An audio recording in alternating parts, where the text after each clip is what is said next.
दोस्तों, ये कहानी एक लेडी पर निर्धारित है जो जाती तो है अपने बच्चे के याद को ताजा करने के लिए, मगर एक आदमी उसे बेहोशी का दवा देकर फायदा उठाने की कोशिश करता है। तो क्या वो आदमी अपने मंसूबे में कामयाब हो पाता है या नहीं, या फिर वो लेडी बच पाती है या नहीं, आज की कहानी में जानेंगे। कहानी शुरू होती है एक लेडी आयरिस से जो अपने हस्बैंड के साथ सोई हुई थी, लेकिन कुछ डरावने सपने देखकर अचानक से वो जाग जाती है। जागने के बाद आयरिस सीधा किचन में जाकर एक चाकू अपने पास रख लेती है और कार स्टार्ट कर कहीं जाने के लिए निकल जाती है। रास्ते में एक जगह पर आयरिस गाड़ी खड़ा करके एक पहाड़ पर चढ़ती है जहां उसके बेटे की तस्वीर रखी हुई थी। यहाँ पर आने के बाद आयरिस पहाड़ से छलांग लगाने की सोचने लगती है, क्योंकि बेटे के मरने का गुनहगार वो खुद को समझ रही थी। दरअसल कुछ दिन पहले आयरिस अपने बेटे और पति के साथ यहीं पर पिकनिक मनाने आई थी, पर उसी वक्त खेलते हुए उसका बेटा इसी पहाड़ से गिर गया था और तभी से आयरिस को अपने बेटे की चिल्लाने की आवाज सपने में सुनाई पड़ती थी। यहाँ पर आयरिस छलांग लगाने ही वाली थी, तभी वहां पर रिचर्ड नाम का एक आदमी आता है जो उससे छलांग लगाने की वजह पूछने लगता है, पर आयरिस कुछ भी बताने से इनकार कर देती है। इसलिए अब रिचर्ड अपनी स्टोरी बताने लगता है कि जब वो और उसकी वाइफ कहीं जा रही थी तभी उसका एक्सीडेंट हो गया था, जिस कारण वो महीनों तक बेड पर ही रहा था और उस वक्त उसे भी ऐसा ही कुछ करने का ख्याल आ रहा था, पर फिर भी वो किसी तरह खुद को संभाला और अब वो अपनी लाइफ में बेहद ही खुश है। ये सब कहानी सुनकर आयरिस भी अपनी स्टोरी बताने को रेडी हो जाती है कि जब वो जंगल में जंगली पुल को तोड़ने गई थी तभी उसका बेटा इस जगह से गिरकर मारा गया था और तभी से बेटे के मरने का दोष आयरिस खुद को समझ रही थी। ये सब कहानी सुनकर रिचर्ड उसे ज्यादा कुछ तो नहीं बोलता, बस उसे अपना ख्याल रखने बोलता है, क्योंकि अभी उसकी पूरी लाइफ पड़ी हुई थी जीने के लिए। और फिर रिचर्ड वहां से चला जाता है, लेकिन जैसे ही रिचर्ड जंगल से निकलने लगता है आयरिस भी वहां पहुंच जाती है, क्योंकि वो समझ चुकी थी परेशानी जितनी भी हो मरना कोई सॉल्यूशन नहीं है। इसलिए अब आयरिस रिचर्ड को थैंक्स बोलकर जाने लगती है। लेकिन तभी रिचर्ड एक इलेक्ट्रिक शॉक देकर उसे बेहोश कर देता है। बाद में रिचर्ड आयरिस के हाथ पैर बांधकर उसे अपने साथ ही ले जाने लगता है। कुछ देर बाद जब आयरिस को होश आती है तो वो खुद को बंधा हुआ देखकर रिचर्ड को छोड़ देने के लिए बोलने लगती है, पर रिचर्ड उसकी एक नहीं सुनता, क्योंकि अब रिचर्ड आयरिस को अपने साथ रखने की सोच रहा था। इसलिए वो आयरिस को भी अपने साथ जंगल ले जा रहा था जहां उसका घर था। ये सुनकर आयरिस थोड़ा परेशान हो जाती है, पर फिर भी वो रिचर्ड को बातों में उलझाकर अपने बैक पॉकेट से चाकू निकालकर खुद को छुड़ा लेती है। इसके बाद कार में ही दोनों हाथापाई भी करने लगते हैं, जिस कारण गाड़ी का बैलेंस बिगड़ जाता है और गाड़ी जाकर एक पेड़ से टकरा जाती है। टकराने के बाद दोनों गाड़ी से बाहर गिर जाते हैं। बाहर आते ही आयरिस खुद को छुड़ाकर किसी और को मदद के लिए बुलाने लगती है, पर अफसोस वो जगह बिल्कुल सुनसान थी। इसलिए अब आयरिस खुद को बचाने के लिए चाकू का ही सहारा लेती है, पर रिचर्ड यहाँ पर आयरिस को बताता है ऐसा करने से कोई फायदा नहीं होगा, क्योंकि रिचर्ड ऑलरेडी एक इंजेक्शन आयरिस को दे चुका था, जिससे वो धीरे धीरे कर 20 मिनट में ही पूरी तरह से पैरालाइज हो जाएगी और अब उस इंजेक्शन का असर कभी भी शुरू हो सकता था। ये सुनकर तो आयरिस वहां से भागने लगती है। कुछ देर भागने के बाद आयरिस एक जगह रुक कर देखती है तो सच में उसकी उंगलियां काम करनी बंद कर दी थी। इसलिए अब आयरिस 20 मिनट का अलार्म सेट कर वहां से भागने लगती है। भागते वक्त आयरिस को महसूस होता है उसके पैर भी धीरे धीरे काम करने बंद कर रहे थे, पर फिर भी आयरिस किसी तरह भाग रही थी। लेकिन जल्द ही रिचर्ड वहां भी पहुंच जाता है। ये देखकर आयरिस एक पेड़ के नीचे छुप जाती है और वहां बहुत सारी चींटियां थी जो आयरिस को काटने लगती है। इसलिए आयरिस ज्यादा बर्दाश्त नहीं कर पाती और बाहर आ जाती है।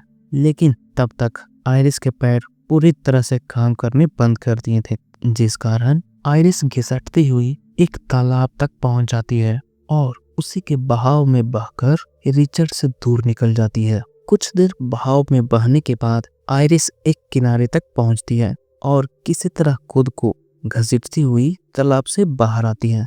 और अब तक 20 मिनट बीतने में मात्र कुछ ही मिनट बाकी थे, जिसके बाद तो आयरिस भी देखते ही देखते पूरी तरह से पैरालाइज हो जाती है। वो अब आंख हिलाने के अलावा शरीर का कोई भी हिस्सा नहीं हिला सकती थी। कुछ देर तक वैसे ही रहने के बाद वहां पर एक आदमी आता है, जो आयरिस को देखकर उसके पास जाता है और उसका हाल चाल पूछता है, पर आयरिस कुछ भी जवाब नहीं देती। इसके बाद वो आदमी आयरिस को सीधा कर फिर से उससे पूछताछ करने लगता है, पर आयरिस फिर से कोई जवाब नहीं देती। वो जवाब देती है तो सिर्फ आंखों के इशारों से। ये देखकर वो आदमी भी समझ जाता है आयरिस हिल तो नहीं सकती, पर वो सब कुछ देख और सुन सकती है। इसलिए अब वो आदमी आयरिस को वहां से अपने घर ले आता है, ताकि वो मदद के लिए पुलिस को बुलाकर उसे सौंप सके, क्योंकि वो समझ चुका था आयरिस के साथ कुछ गलत हुआ है। कुछ देर बाद बाहर में कोई आता है। जब वो बूढ़ा आदमी दरवाजा खोलने जाने लगता है, तभी आयरिस फिर से आंखों से इशारा करने लगती है उस आदमी को रोकने के लिए, पर वो आदमी देखने के बावजूद भी जाकर दरवाजा खोल देता है, जहां सच में बाहर रिचर्ड खड़ा था। रिचर्ड यहाँ पर बहाने बनाने लगता है कि उसके कार का एक्सीडेंट हो गया है और उसकी वाइफ कहीं खो गई है। बाद में यही सब बोलते हुए रिचर्ड उस आदमी के घर जबरदस्ती घुस भी जाता है, पर रिचर्ड दिखता है वहां तो कोई भी नहीं था। वहीं वो आदमी रिचर्ड के इस बर्ताव से गुस्सा हो जाता है और पुलिस को बुलाने की धमकी देने लगता है। उस आदमी की बात सुनकर रिचर्ड झूठ बोलकर फिर से बहाने बनाने लगता है कि उसकी वाइफ को पागलपन के दौरे पड़ते हैं। अगर उसने पुलिस को कॉल किया तो वे लोग उसकी वाइफ को उठाकर ले जाएंगे, इसलिए वो अपनी वाइफ को खोना नहीं चाहता। ये सब बातें बोलकर रिचर्ड रोने लगता है। रिचर्ड को रोता देख उस आदमी को समझ नहीं आता वो क्या करे, पर कुछ देर सोचने के बाद वो आदमी, जिसका नाम विलियम था, वो आयरिस के बारे में बताने लगता है। लेकिन तभी रिचर्ड का फोन बजने लगता है। फोन की आवाज सुनकर विलियम को रिचर्ड पर थोड़ा शक हो जाता है, क्योंकि आते वक्त रिचर्ड ने खुद ही बताया था कि उसका फोन खो गया है। इसलिए वो विलियम का ही फोन मांग रहा था एक कॉल करने के लिए। विलियम की ये बात सुनकर रिचर्ड समझ गया कि अब वो पकड़ा गया है, इसलिए वो सीधा आयरिस के बारे में ही पूछने लगता है, पर विलियम कुछ भी नहीं बताता।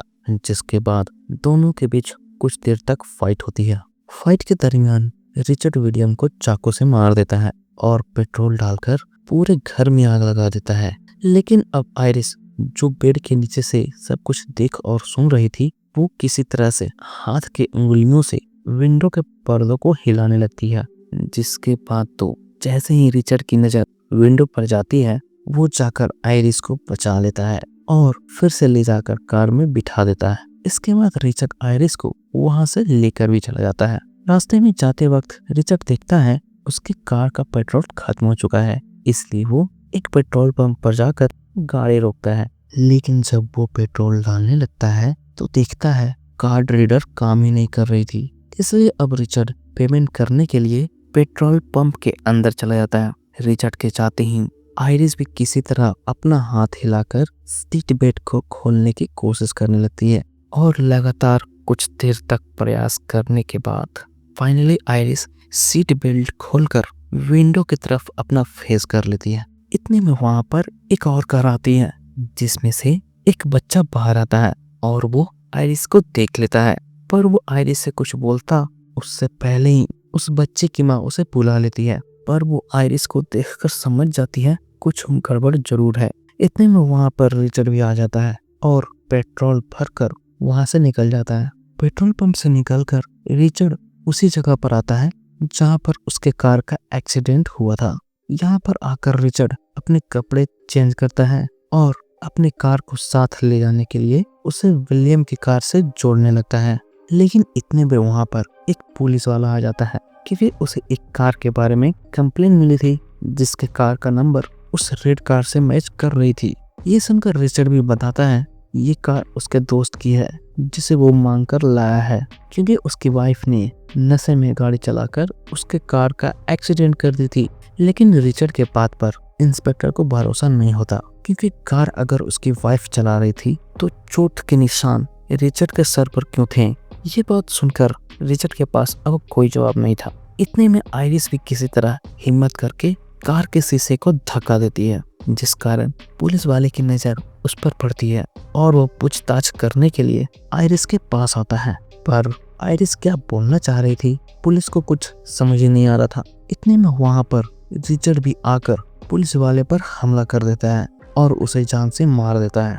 बाद में आयरिस पुलिस वाले के साथ साथ उसके कार को भी जला देता है। रास्ते में जाते वक्त इस बार आयरिस रिचर्ड को बातों में उलझाकर पैरालाइज करने वाला इंजेक्शन अपने पास में रख लेती है, क्योंकि अभी भी एक इंजेक्शन का डोज रिचर्ड ने कार में रखे हुए थे।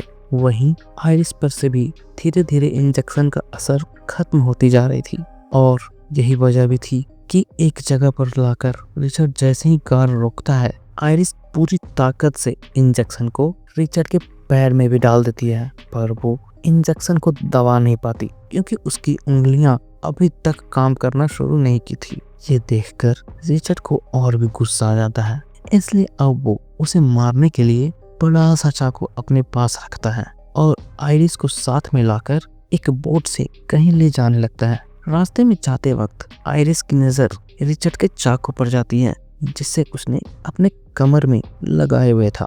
इसलिए अब आयरिस रिचर्ड को किसी बहाने से अपने पास बुलाती है।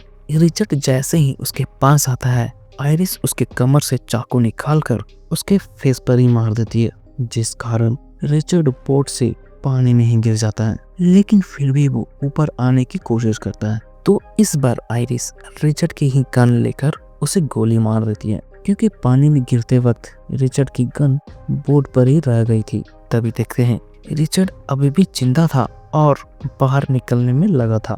दूसरी तरफ आयरिस को भी पता चलता है उसकी बोट में भी पानी भरने लगा है, क्योंकि लगातार गोलियां चलाने की वजह से कुछ गोलियां बोट में भी लग गई थी, जिस कारण बोट में छेद हो गया था। जिसके बाद देखते ही देखते पूरी बोट भी पानी में डूब जाती है। लेकिन कुछ देर बाद देखते हैं आयरिस पानी में अभी भी जिंदा थी, इसलिए वो तैरती हुई पानी से बाहर आती है। साथ ही साथ वो पूरी तरह से ठीक भी हो चुकी थी। कुछ देर बाद आयरिस देखती है रिचर्ड अभी भी जिंदा था और वो भी पानी से बाहर आ चुका था, इसलिए अब आयरिस उसके पास जाकर देखती है तो रिचर्ड ज्यादा देर तक जिंदा नहीं रह पाता और मारा जाता है। इसी के साथ ये मूवी भी खत्म हो जाती है। तो दोस्तों, एक्सप्लेन कैसी लगी कमेंट कर जरूर बताना, और इसी तरह के मूवी के एक्सप्लेनेशन को देखने के लिए चैनल को सब्सक्राइब भी कर देना। मिलते हैं नई मूवी के एक्सप्लेनेशन के साथ। जय हिंद।